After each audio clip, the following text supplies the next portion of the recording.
Namaste Utsoda. This is HinduLounge and you're live. And we are Namaste Ajay live. bhai. Namaste Ajay bhai. Utsoda, this is a great journey and we are now on episode number 20. And Utsoda, welcome. Let me introduce you. I have with me Utsav Chakrabarti. Utsoda is the executive director for Hindu Pact, which is the World Hindu Council of America, or VHPA's policy research and advocacy initiative. And HinduLounge is a program that is that is part of Hindu Pact activities. And Utsav Chakrabarti is the executive director for Hindu Pact. He's, as you probably all know by now, very articulate, very well-known thinker now. He's very much in demand everywhere where people are, people seek his opinion in political issues when it comes to Hindu political opinion. And I am Ajay Shah. I am the Executive Vice President for World Hindu Council of America and convener of Hindu Pact. And Ursula, we have an exciting show today. Last week, we talked about Democratic National Convention. And this week, we're going to talk about Republican National Convention, right? Because as a nonprofit advocacy group, we play no favorites. We treat everyone equally, and we talk about both the parties. And our central interest, Utsada, is Hindu issues. And we only talk about we talk about from the Hindu American or American Hindu perspective what issues are great. Of course, when a particular political candidate comes and says that they like certain food, we are all for them. And we don't mind having a nice, gathering with them and celebrating Diwali with them, whether it is in White House or whether it's in Capitol Hill. We are always up for that. Right, Utsada? Welcome to the show. Thank you, Ajay Bhai, for that very generous introduction, as always. I'm very flattered and thankful to you for giving me the opportunity, as well as the position of being called a Hindu thinker. It's a great honor to be called that way, given the fact that Hindus are very good at thinking for generations and ages, and thought leadership is something Hindu community takes very seriously. So I wanted to start the show by making sure that everybody knows that those of us who are watching it on Facebook can see the World Hindu Council of America VHPA broadcast, and under that there's a pinned comment with the phone number and the meeting ID and the passcode for calling in to this conversation. And we welcome your, call-ins and your opinions. And, this is a charged political atmosphere. So even if you disagree with us, you are very welcome to call in and talk to us. And we are very happy to hear your opinion, even if we are not on the same page on these issues.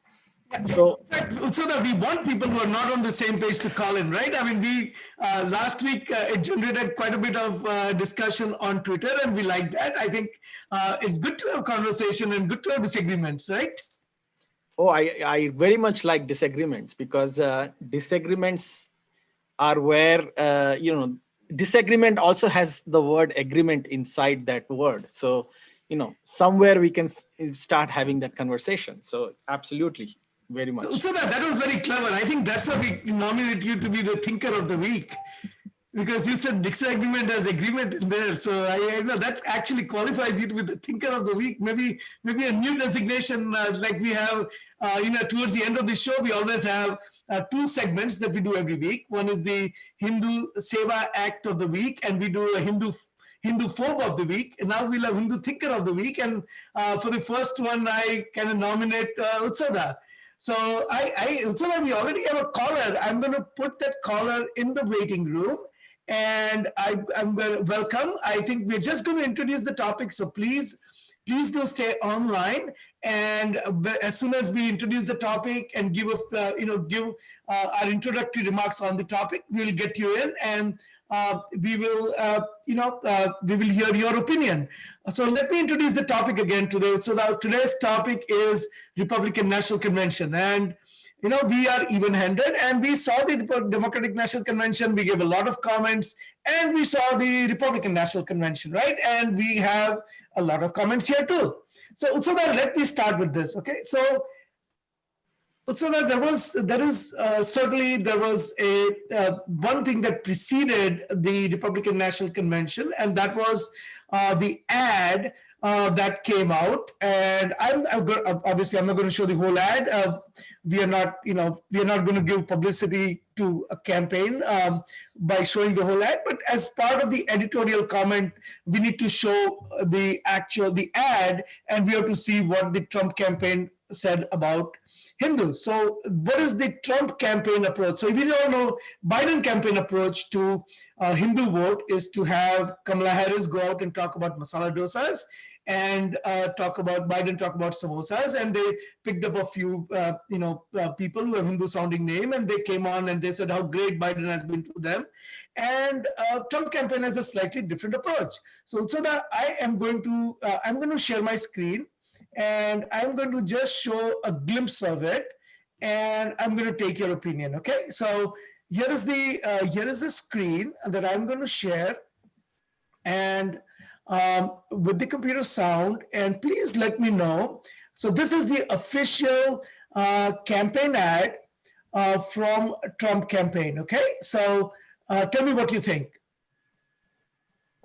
He needs no introduction. His name comes up in almost every conversation. The President of the United States of America, Mr. Donald Trump.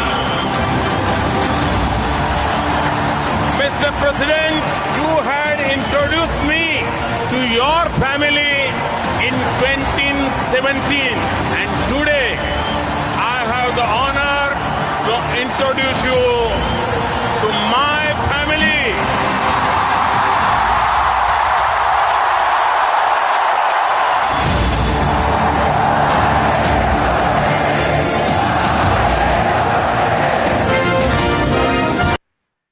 Okay, so that I am, in interest of fairness, so I'm going to, cut this short, and I am going to ask you for your take on this. What do you think? So thank you very much for showing that clip, and I will give my opinion on this, and then I will compare it to how the Democratic National Convention approached the Hindu American community. So my first take on this is that this was expected. In the last 4 years, we have seen a congruence of interests between, not just between India and America, which have been, on the same page because of the geopolitical situations both countries find themselves in, more or less. So from President Bush onwards, America and India as countries have been on similar trajectories of partnerships, up and down here and there. And that was continuing under the Trump administration. But what was unique was also the personal rapport between Trump and Prime Minister Modi of India. And it was expected that Trump would absolutely use that content in his ad as an outreach effort, because most American Hindus, I would say, who are at least first generation from India, or who are, even some amongst the second generation, have been very appreciative of the paradigm shift that Prime Minister Modi of India has brought to India in a very positive manner. So they obviously are aligned with his interests, with his approach, and therefore Trump was expected to use his personal friendship with Modi as an election campaigning tool. So having said that, I also think that the Trump campaign is too much dependent on Modi's charisma and Modi's popularity to do outreach to Hindu Americans, many of whom are not Indians, and many of whom are sometimes third generation immigrants who may or may not actually connect with Prime Minister Modi of India. In fact, many probably don't even identify with India at all. So I think that is where the Trump campaign would have done better, by actually addressing the Hindu American issues. Some of it could have been overlapping with the issues of Indian Americans who are first generation. But there are a lot of American Hindu issues that are unique to America, and the Trump campaign completely ignored those issues, or has not addressed them so far in their campaign. I'm not saying that means that they're against those ideas, but I'm just saying they haven't been addressed. Now, comparing that to the Democratic National Convention, the Democratic National Convention had a very, I would say, very race-focused narrative concerning American Hindus, where they have divided the American voting community into voting blocks based on the shade of their skin. It's like a paint. You go to a paint store and buy shades of blues and whites, some darkers, and you categorize them with a shade chart, color chart. So that's the approach the Democratic Party has taken. They put you in a color chart. You lie somewhere with a voting bank which has nothing to do with Hindus. Sometimes, in the case of Islamists, they are anti-Hindu, but they will put you in that. They will address that color chart, put you at, address all the people in the same color chart, as same shade chart, as one audience, irrespective of what their nuances are, what their personal opinions are. And that's what the Democratic National Convention did. They did a South Asian focused narrative, put some spicy food in front of you and appreciated that, and they think you are going to vote for them. So there is a slight contrast in the way both political parties have approached the American Hindu community, and I find both of them wanting. My personal opinion, I think Trump probably gets closer to addressing some of the issues, but he's not there. Even so they're focused on the Republican convention, I would say he's not there yet. So you're racing a little bit too fast. So let me pull you back just a second, and let me ask you this, or let me posit this and see what you have to say. The issue. So one of the implications of this particular picture is that President Trump identifies with not just Prime Minister Modi on a personal level, but it also conveys the meaning that there is a convergence on certain key topics. And then, of course, there are disagreements, because in international relations, you don't always have 100% agreements or 100% disagreements, right? So there is a agreement on broader issues, when it comes to defense ties. There is broader agreement when it comes to terrorism, when it comes to facing an adversary, economic adversary at least, or in some cases actually a evolving military adversary like China. There's broader agreements between the two, and Trump and Modi have both taken an aggressive stance. There are issues with domestic commercial trade related issues, but there are disagreements. But this, so the Namaste, Howdy Modi and Namaste Trump events indicate this convergence of issues that is brought about by the similarity in thinking. And I think President Trump and the Republican Party is counting on Hindu Americans to identify with commonalities and vote for President Trump. It is also true that India's Foreign Minister Jaishankar came out today and said that in last 4 administrations, the ties between America and India have gradually, continuously improved. But at the same time, Hindus do remember that when President Obama went to India, he actually lectured India, probably the most successful example of a diverse country there is on this planet, with 26 languages and people speaking 350 or more dialects, and people practicing all kinds of religions, and people practicing all kinds of customs, all coming together in one country, and successfully living together in a democracy. And President Obama went to India and he lectured Indians about that. Whereas President Trump, when he was in India, he did not, that time the anti-CAA agitation was going on, and he chose not to lecture India. He understood the sensitivities of India and the realities of India. And so I think that is what this picture is trying to convey, that I am a friend of India, so please vote for me. But it neglects the fact that, look, as you correctly said, Utsoda, we are American Hindus. There are a certain percentage of us who are American Hindus of Indian origin, but not all of us.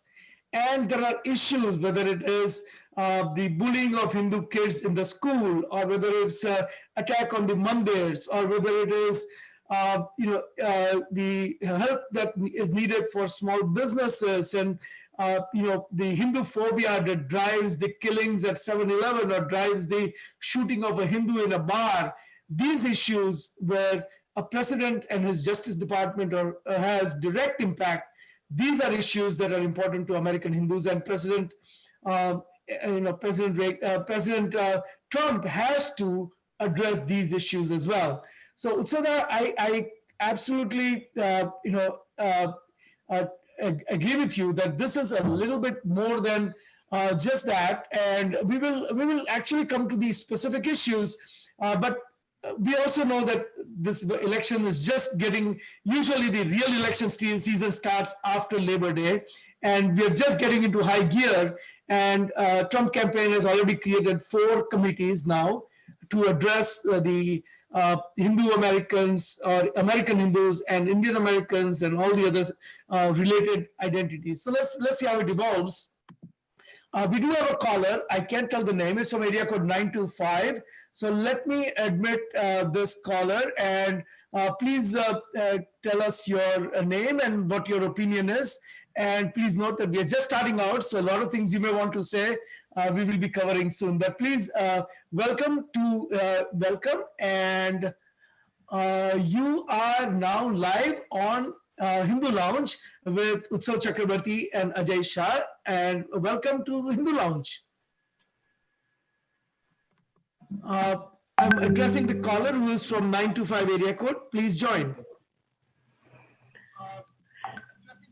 Yeah, please go ahead.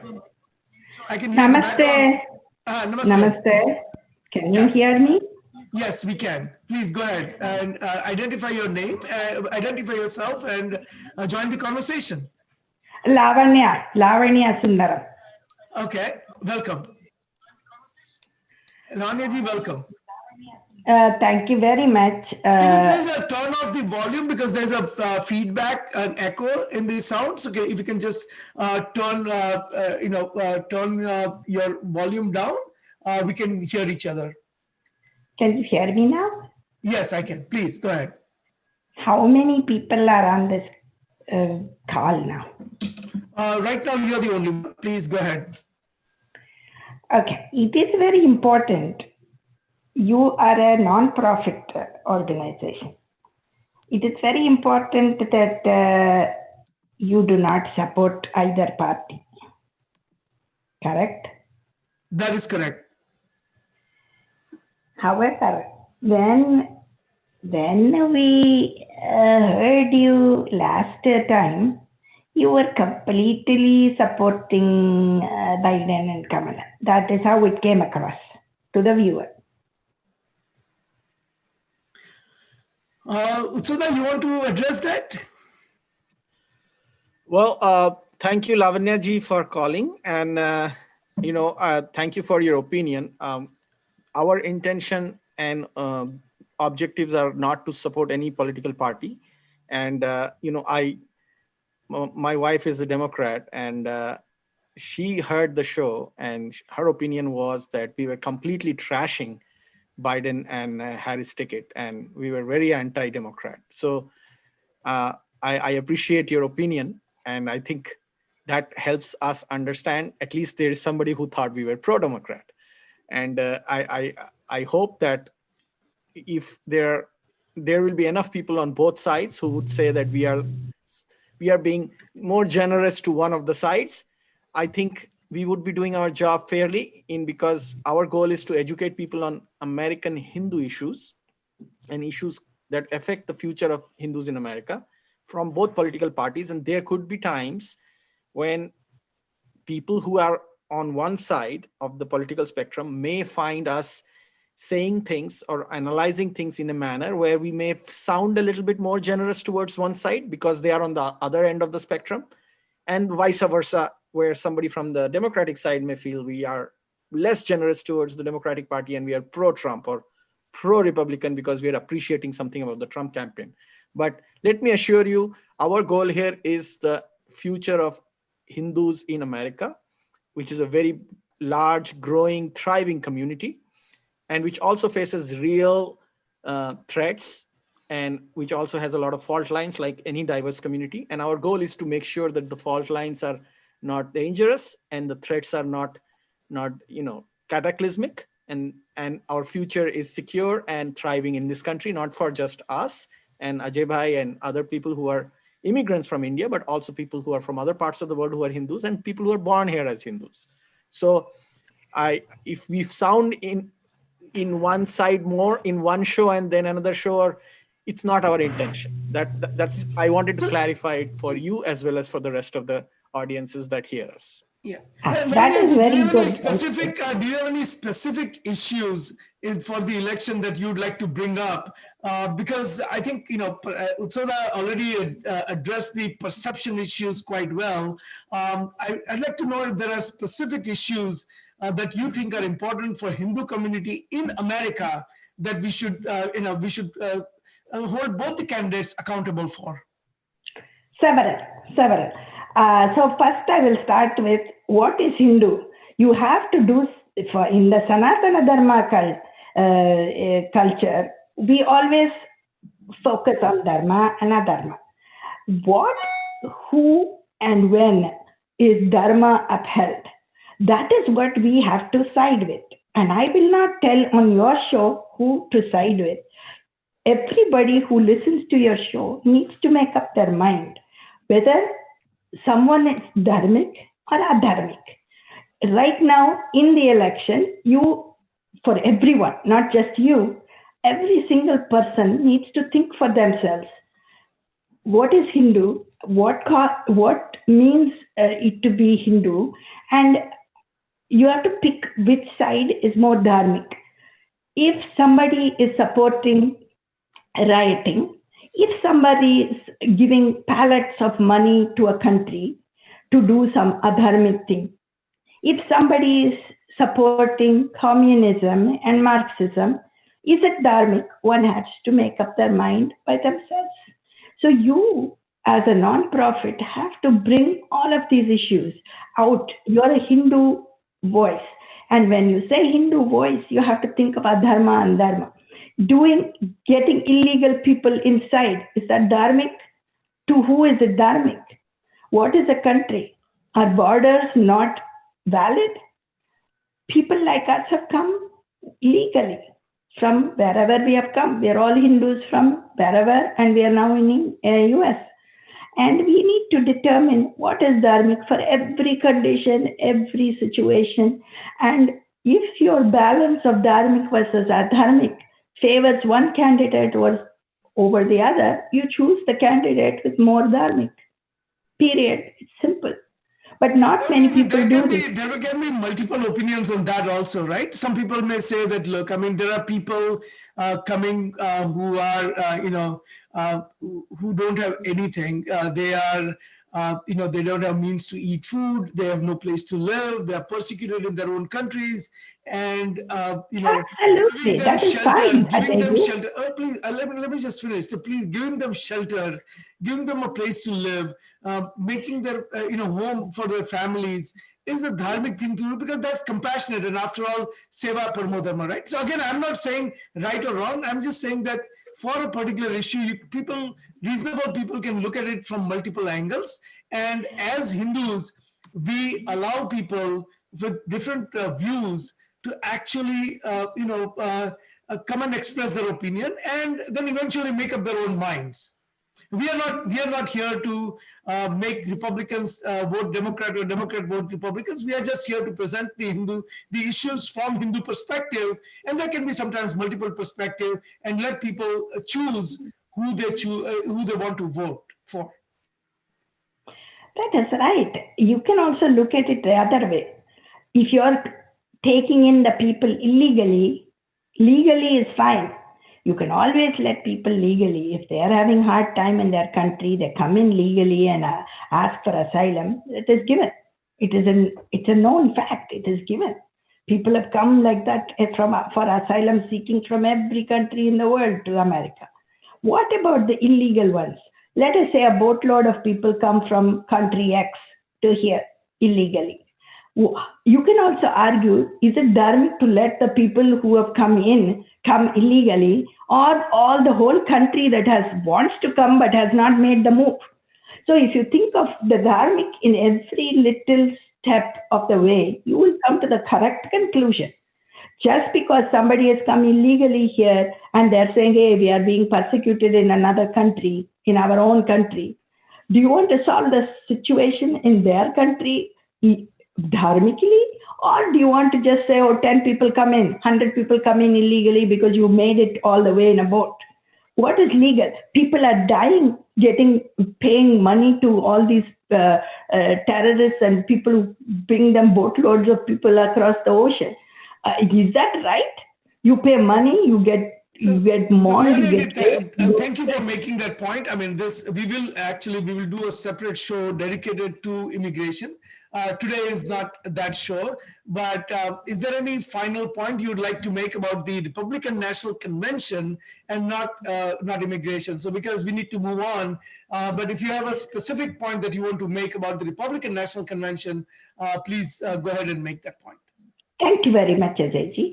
A Republican National Convention spoke to me as a normal human being. It was not the holly weird crowd coming and showing off their richness or their values or lack thereof. These were normal people who came. There was a person who was released from prison, but he helped prisoners get back into the community. These are the people who are coming in the RNC and talking. And to me, I could relate to that very much better than a Jay-Z or a Beyonce or a Tom Hanks coming and talking for the Biden-Kamala ticket. I am from the same country as Kamala. I am from the same town as Kamala. I am from the same city as Kamala. I still think she's a Marxist. If we want to bring communism here, go ahead and everybody can vote for them. If you don't like Marxism and communism, please vote for RNC and Tom. We appreciate your calling. We appreciate your calling, and we appreciate you expressing your opinion. As I said, that we remain neutral. We are not going to label people as Marxist, and we are not going to label people as communist and all that. But our viewers are welcome to call and express their opinion. We are going to just say that we are absolutely focused on issues from American Hindu perspective, and that's all. So that speaking of America, coming back to our topic at hand, right, which is the Republican National Convention. One thing that struck me, Utsada, and I don't know if you noticed that both the Republican National Convention and the Democratic National Convention did not have Hindu prayers. So in Democratic National Convention, they purposefully did not even mention the word Hindu in some places. In Republican National Convention, when the sessions were open, the convention opened in multiple days, they had a Christian prayer, they had Jewish prayer. But a party that wants to represent all Americans should be representing all Americans in their own convention as well, not just at the government level. And I am surprised that in this day and age, where there are 6 million Hindus, 7 million people following other dharmic traditions. There are 6 million Buddhists, 1 million people who follow Sikh Dharma, Jain, and other other combinations thereof. So there are about 13 million voters. This is a substantial number, no matter how you count it. And I understand that every political party has its own constituency that they want to appease and everything else. But why would a Republican Party that, which has been quite accommodative when it comes to, having, reaching out to the American Hindu community, and they're making their efforts and all of that. But then on the, President Trump lit a lamp last year during the last election cycles for Diwali at a campaign meeting in White House. He has celebrated Diwali. Why did they not have the Hindu prayers? Well, so that is why we should discuss this in our show here. And my thought on that is that President Trump was so eager to reach out to his Christian evangelist base that he, at a personal level, he may be very pro-Hindu. He may have a very good opinion of Americans who are Hindus, because his personal history goes back to him supporting the Jagannath Rath Yatra in New York City in the 1980s, when there was very little understanding of what Hindus stood for, what Hindu Dharma is. And in fact, there was a lot of animosity towards Hindu Dharma because it is theologically antithetic to the Judeo-Christian Islamic narrative. Uh, and many people who are very religious and very fundamentalist in their approach towards their religion didn't look at Hindu Dharma as a legitimate spiritual and religious identity.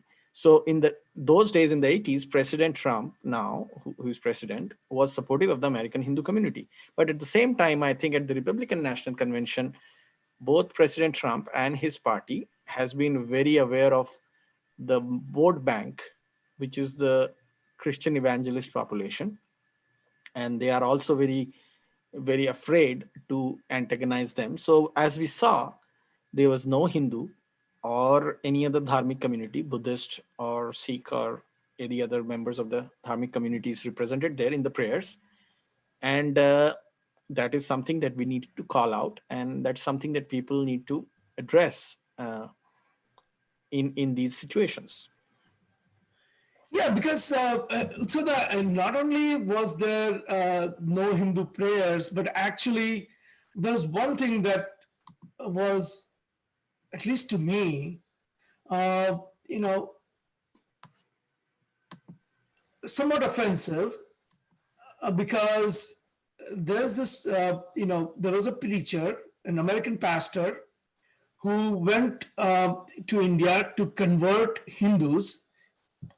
By the way, to me, conversion by force and fraud and by inducement is one of the worst kinds of human rights violation, because you're fundamentally changing a human behavior in a fraudulent way, in one way or the other.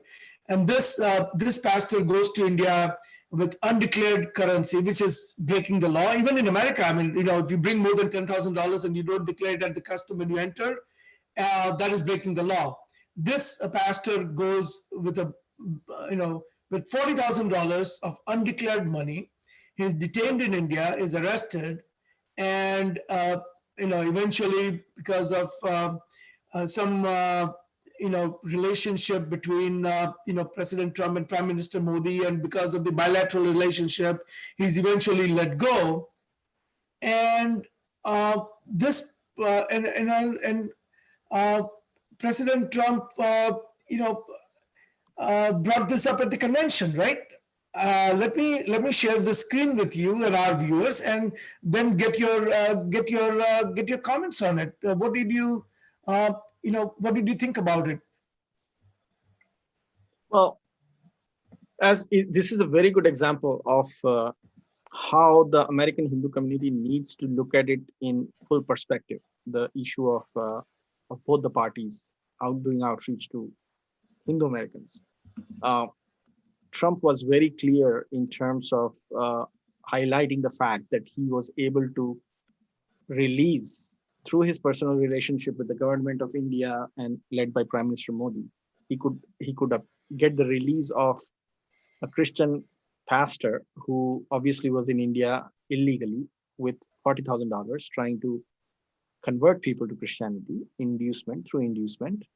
And he was bragging about it at the RNC convention, because that was, again, appealing to his Christian fundamentalist evangelist base. So that's a very good example of how he was trying to appease his vote bank. At the same time, I personally didn't take it as negatively, because it highlighted one thing which I liked, that the government of India under Prime Minister Modi is actually working very hard to ensure that these things don't happen. And the fact that this pastor was imprisoned for carrying illegal money and for conversion activities itself is a testimony. And in fact, probably in some ways, the fact that he was released through the intervention of a president of America, will discourage many other evangelists to go and get in, get into this business of conversion for inducement. Having said that, I think it also shows that India is doing far better in containing these kinds of activities. And India is also willing to apply its laws aggressively to arrest people who are doing this. I have known of situations in the past, 15 years ago, 10 years ago, under other leaderships, other prime ministers in India, when such things were overlooked, and large swathes of poor rural and urban population in India was made susceptible to this kind of religious conversion through inducements, causing severe social unrest and even unrest within families. Entire families were destroyed and the fabric of the society was stressed to the limit.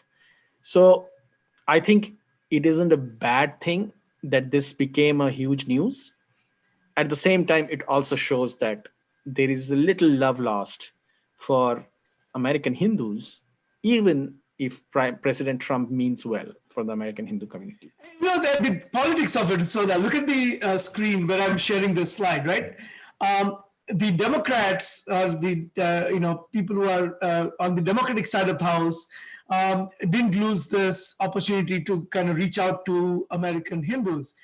And this is a story that appeared on American Kahani, and they said that did Trump rap Modi by featuring Tennessee pastor detained in India at the Republican convention. So what they're trying to do here is to drive a wedge between the Trump supporters and Modi supporters. Now, we all know that, I don't think that, these kinds of events really affect the vote, but the politics of it is very clear. And I think the lesson here for the Trump campaign is that be careful, because if you are, you don't want to create a perception in the American Hindu community that there is, on one hand you're putting up an ad that says that you have this great relationship with Prime Minister and you're a great friend of India, so please vote for President Trump for his re-election. On the other hand, this narrative, if it takes hold, that Trump raps Modi, then you're going to end up losing some votes. So be careful as the election kicks up and goes into high gear, that you maintain the goodwill you have with the people who are going to vote with you. I want to say something about this, Ajay Bhai. Sure. And I think this is very important for our listeners to know, because I wanted to delve into some fault lines within the Democratic Party as well. So in my opinion, I think this news could have been utilized by the Democratic Party really well against Trump. And they could have actually gained a lot of American Hindu votes if they had really brought this up in a more aggressive way. But here is the problem why the Democratic Party did not bring it up in an aggressive way. Because in the sub-identity level, many of the so-called South Asian supporters of the Democratic Party are also aligned with the Christian evangelists. And those people who are aligned with the Christian evangelist in the South Asian identity are not aligned with the evangelist because they like evangelists or they want to promote Christianity. They are aligned because they just hate Modi. So it is a very interesting, cross purposes that is actually benefiting Trump, because a news like this where Trump actually is blatantly supporting Christian evangelists against Hindus in India could have been really blown up as a big news item. And a lot of Hindu Americans would have agreed with Democratic Party if they had made it into a big issue. But they didn't, because they themselves are compromised. The extreme left in the Democratic Party that is focused on South Asia and India is fully aligned with the Christian evangelists and are very happy that Christian evangelists are trying to convert Hindus, because that's how they show their dislike for Modi. So, they themselves are compromised, and therefore they are not very sure whether they should promote this as a big news, because there's a lot of Hindu phobia in the Democratic Party's South Asian, quote unquote, South Asian root, grassroots. So that's the crux of the, item that our audience needs to know and needs to evaluate. So that I have always felt that Hindus in America get the worst of all the worlds. Because on one hand, you have liberals who are vehemently against Hindus, and they are going. For example, these are the people who are going to city council after city council, passing Hindu-phobic resolutions. And you have on By the the way, they other are all hand, mostly Democrats. Let me tell and you they're that. all mostly Democrats. And Yeah. then you have the Christian conservatives or fundamentalists, rather. Not conservatives is nothing wrong with conservatives, right? But the fundamentalists who are, uh, who are fully committed to converting Hindus. And even though these two don't quite get along, but I think they have one thing in common, and that is they both, uh, in one way or the other, take a stand or do the actions that are against Hindus. And so that is, I guess, that is one of the very few points where they converge. And I think Hindus need to figure out how Hindus are going to work with both of these diverging opinions, ideologies, and and make sure that it is the commonality, the common thinking that we have on issues brings everyone together rather than rather than be at loggerheads with each other. So, for example, when it comes to liberals, I mean, Hindus, when it comes to the issues, the environmental issues, there are the non-violence related issues. They share all this in common. The liberals and Hindus share this in common. When it comes to conservatives, there are issues such as terrorism and the issues related to family values. We have that in common. So actually, if you look at it, if you take a step back, the Hindus with their dharmic values are ideally suited to be the bridge builders between the liberals and the conservative. Hindus are the ones that bring everyone on this to the same table and find common grounds that can take America forward. But right now, the way the politics is playing out, Utsoda, we are in a place where the both the sides are, instead of looking at Hindus as these bridge builders, are looking at Hindus and saying, what piece of Hindu can we break apart? Correct. And I mean, that has been the case for a long time, because both sides, both the Christian evangelist side and the ultra left Islamist combination has big money involved in it. When there is big money involved in it, there is more dispersal of resources, and that means more activism, and that means more action, and at both the legislative and the grassroots level. And what you see in both sides is that. And in the case of Hindus, the problem is that Hindus are not organized in a manner they should be. And even when they are organized, they don't have resources or don't input resources in an organized way, in a professional way. And so their responses usually are ad hoc and reactive. And therefore, they are always going to be at the receiving end of this kind of aggression, both from the left Islamist narratives, which is heavily influencing the Democratic Party, as well as the extreme right Christian narratives, which is heavily influencing the Republican Party. So it's a balancing act, and as a community which is not very organized, we need to, as well as not very professional, we need to be aware of that and act accordingly. Yeah, and speaking of which, right? One thing that we talked about last time, and when we talked about Kamala Harris, and there is a parallel to Kamala Harris, and that parallel to Kamala Harris in Republican Party, and that parallel is Nikki Haley. And we talked a little bit about Nikki Haley last time, and this time we'll talk about Nikki Haley a little bit more. So when it comes to Nikki Haley, there's some commonalities with Kamala Harris, right? I mean, Nikki Haley, you know, calls herself was born as Namrata Singh in a Sikh family in South Carolina. She claims that her name Nikki was something that is part of it. It's in her birth certificate, so it's not the name she adopted. Nonetheless, she goes by Nikki and not Namrata. She got married and changed the last name to a married name, which is very common. So now she becomes Nikki Haley. And if you read about her, you look at her and you think that she can, she she doesn't she tries to uh, pass herself as part of the majority community and get the votes in South Carolina, and now she is a prominent member of the Republican Party. She has been touted as the presidential candidate in the next election, so she got a prominent speaking spot at the Republican National Convention. And when she started, and as you know, when she started in politics, she called herself a Christian.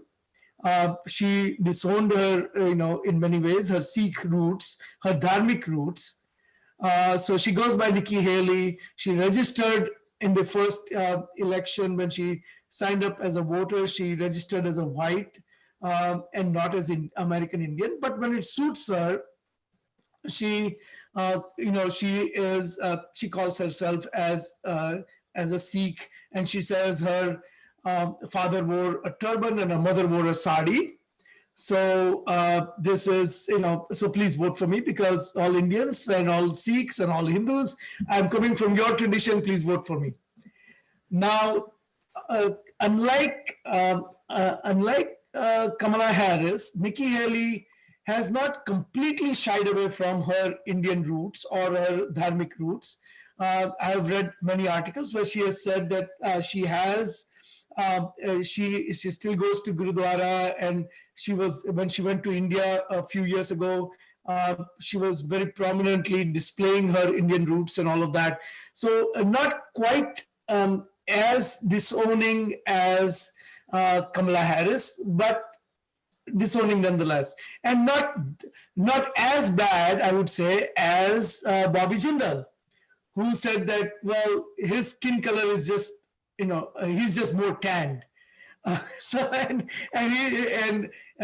also adopted Christianity to become to be accepted in the Republican Party, and then said, "Don't call me Piyush and call me Bobby," and all the other stuff when he was 15 years old. So I think, but how do you see this, Utsada? Do you have to really? We talked about it last time, and I told you last time, Utsada, that there's one thing I admire about Ilan Omar or Rashida Tlaib, and that is they are, no matter what, even we know that they're the most extremist, apologist rather, for their faith, and still they do not, and they embrace the extremist element, and they still do not shy away from their identity. But here we have two examples, and many more, of people who are part of the prominent members of the Republican Party, just like Kamala Harris is of the Democratic Party, and they want to somehow disown their identity till the time comes to raise them funds or get the votes. Till then, they will say, I am a Christian, I am almost white, please vote for me. And then, by the way, Indians and Hindus and Sikhs, please vote for me because I'm kind of also part of you, right? So there are two issues that I want to highlight with these examples that you gave about Kamala Harris, about Nikki Haley, as well as Piyush Jindal, Bobby Jindal. All three of them are victims of the clear and very under-discussed narrative of dharmic community versus Abrahamic Judeo-Christian Islamic narratives. Hindus are not considered a religious community in America, and partially we are to blame for it. And that's why organizations like ourselves people like you and me need to be more aggressive, need to be supported so that we as a community have a place at the table of the global religions. For too long, the American Hindus have shied away from calling themselves the world's third largest religion, representatives of the world's third largest religion. Even now, it has been the colonial narrative and the self-loathing of Hindus has been so ingrained in our communities that are immigrants, especially, that even now we are very hesitant to say we are a dharma, we have the dharma, a religion, and more. Instead, we say Hindu culture, Hindu tradition, Hindu, we dilute it ourselves. And that is why we get people like Kamala Harris, Piyush Jindal, and Nikki Haley. All three of them cannot stand when they were younger, when, this is the America of the 1980s and 90s and so on. When they were young, they as an immigrant community were so beaten down, not just because of the color of their skin. That is discussed. I mean, America is obsessed with color charts. That part is discussed. In fact, I think too much discussed, often obscuring many of the real fault lines that need to be discussed. But the fact that Hindus as a socio-religious identity in America are a significant thought leadership, economic leadership community just hasn't been discussed because nobody wants to talk about it. Our own community is afraid to talk about it. You and me are, that's why we have few listeners, because if we were being taken seriously, we would have been having hundreds of listeners. So we do have 1,000 listeners every week, Utsada. You mean to say we would have thousands of listeners because we hit over 1,000 every week. So I don't think hundreds is a problem here. Hundreds of thousands of listeners. Yeah, there you go. They're not taken seriously, and that's why you have at the extreme end, you have Bobby Jindal, who just says, look, I can't deal with me being a Hindu. My parents probably never taught me what a Hindu means. So I'm just going to become a Christian and try to make my career in politics. And the skin color, I will deal with it because, I'll change myself as it happens. I can call myself tan. I can call myself brown. I can, depending on the flavor, how much sunlight is falling on me at that particular time of the year. So that we are coming towards the end of the hour, but I just don't want this to pass as a one-sided thing. And somebody pointed out that we need to learn more about Punjabi culture. I'm proud to say that I went to Khalsa College, had a lot of, in Mumbai, I had a lot of friends who were Sikhs, and I knew them personally. A lot of went to their homes. And in America, I have been to, I used to, there was a period of time when I went to a Gurudwara every week. So I'm very familiar with the Punjabi and Sikh culture, and I know that Nikki is a name that in Punjabis and Sikh culture they keep Nikki as a name. So I understand that. I think it's a way in which Nikki Haley has portrayed it that as a little bit of a question. That is not to say that I am against Nikki Haley or I'm for Nikki Haley or any of that. I just wish that the people who are of dharmic tradition and of Indian origin more prominently wear that identity on their sleeves. Let me finish.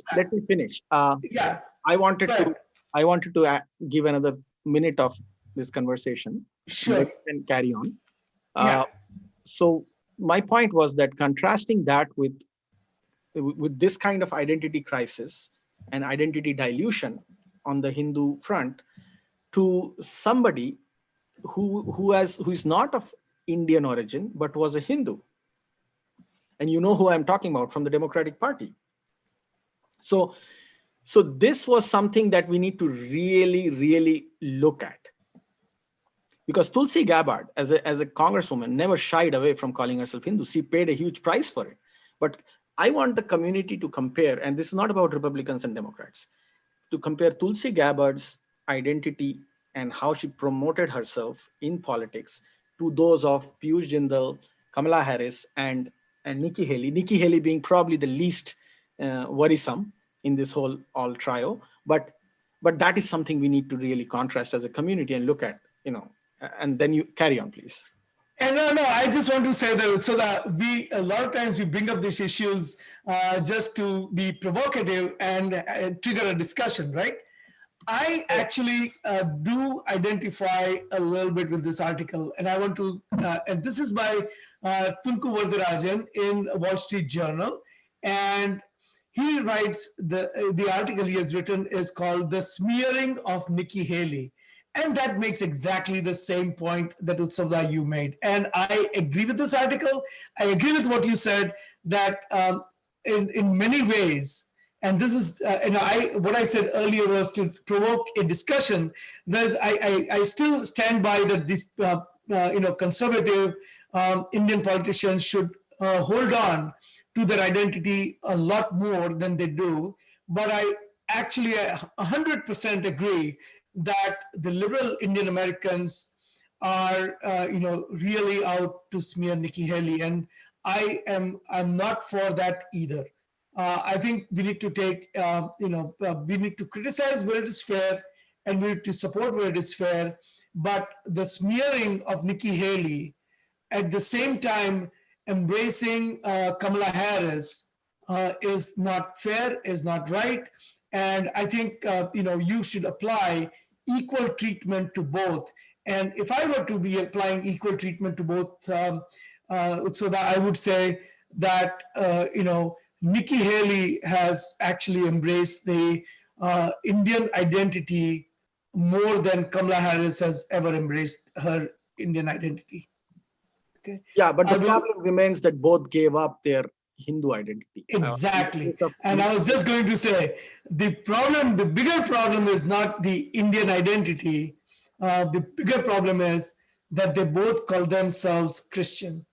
And if the next generation of Hindus, I've said this over and over in our show, if the next generation of Hindus use them as a role model and say, if I have to make progress in politics, I have to give up my Hindu identity, there is a problem. And we need to be cognizant of that problem, that these politicians are not setting good examples for future generation of Hindus. Utsara, we are flat out of time, so let's move on quickly. And I want to this time you to go ahead and talk about the Hindu phobe of the week, because that is important. I don't want to shortchange time. We are at time, so please go very quickly and talk about the Hindu phobe of the week. Okay, Ajay bhai. So I will quickly run to the Hindu phobe of the week. And this time the Hindu phobe of the week is a British intellectual named William Dalrymple and Bloomsbury India, which is a publishing house, multinational publishing house, but its India branch, for refusing to publish the book, Delhi Riots, The Untold Story. The reason I chose them as Hindu phobes of the week is because these people have had such powerful control over what is discussed in the media and what is discussed in the written form, in the public discourse, is that the fact that somebody could publish a book just presenting one opinion on the Delhi riots with facts, all the facts in it. They were so upset that they actually refused to publish the book. And William Dalrymple, an intellectual who's of British origin, who dabbles in the Indian subcontinent from Afghanistan, Pakistan, and India, is a Mughalophile, loves the Mughal culture, promotes it, was instrumental in deplatforming the author of the book and the book from the Bloomsbury India publishing house. So that is why they are the Hindu phobe of the week. And so that, can you contrast that with what happened to Wendy Doniger's book, right? When that book was banned in India, or when Salman Rushdie's book was banned in India, what happened? Oh, there are three different examples, right? We have Salman Rushdie's book being banned, we have the book on Delhi riots being banned, and we have Wendy Doniger's book being banned. What are the commonalities? What are the differences? Well, Salman Rushdie had to spend 10 years in a London basement without being able to come out to buy milk or fruits because he would be dead at the hands of radical Islamists for just writing a book. Compare that with Wendy Doniger, when the entire Hindu community was chastised and completely targeted for opposing falsehood. But in my opinion, that I still think there should be freedom of speech in all and it should be applied equally in all occasions, including painting individuals. I could bring up Charlie Hebdo for that matter, and what happened there. But I just want to talk about the Indian context. I don't want to go to Charlie Hebdo. I want to just say that, look, some of the books are history books. One of the book, but the book that, the book that was banned is actually, I have a copy of that book. All it does is state facts.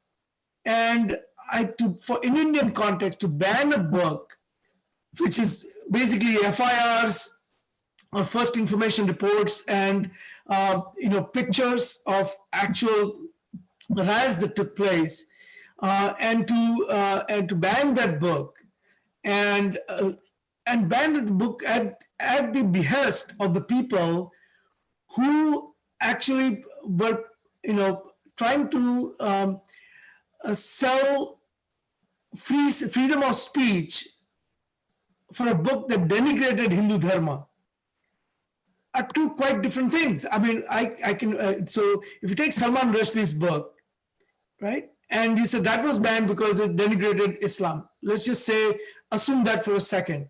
And then Hindus come and say, hey, ban Benny Doniger because now it denigrates Hindu Dharma. Okay, that I can understand. In Indian law, there's no absolute freedom of speech, and these books can be banned. But here is a book on current events. It is not about, it's not a novel. It is not a made-up history, but it's statements of fact. And the liberal left mafia want to ban that book when when every other time they go and stand on the rooftop advocating for freedom of speech.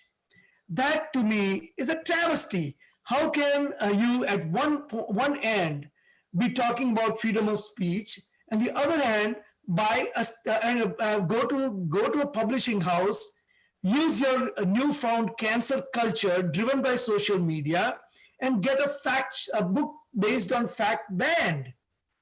That is the antithesis of anything liberal. That is the antithesis of any liberal value that I know of where freedom of speech is important. Utsala, we are 5 minutes over. I want to close this by nominating the Hindu Seva Act of the Week. And Utsala, once again, 2 weeks in a row, that honor has to go to Support a Child, a project of World Hindu Council of America, or VHPA. They had a great Kavi Sammelan, or a poetry festival yesterday. They raised money for over 100 kids, and their goal is 3,500. There are several more programs coming up, and I really urge our viewers to please go to sacusa.org website and make a pledge. Go to sacusa.org, make a pledge, and please donate and support a child. Less than $1 a day, $250 a year will help a child for all the child's need, from living expenses to schooling to everything else. And we can really use your support. I don't think 3,500 is a big number. I think we should be at least supporting 10,000 kids every year. But we have made a start. This year we were supporting 3,000. Next year we want to support 3,500. Every single dollar counts. So please go to sacusa.org and do the best you can. With that, we bring today's program to a close. As always, Utsada, great conversation, very engaging. And I want to thank you and thank our viewers, listeners, for joining us. And we will see you again next week. With that, thank you again. This is Hindu Lounge, a broadcast of Hindu Pact USA, an initiative of World Hindu Council of America, or VHP America, with Utsav Chakrabarti and Ajay Shah. Thank you for joining us, and namaste. Namaste, everybody. See you next week.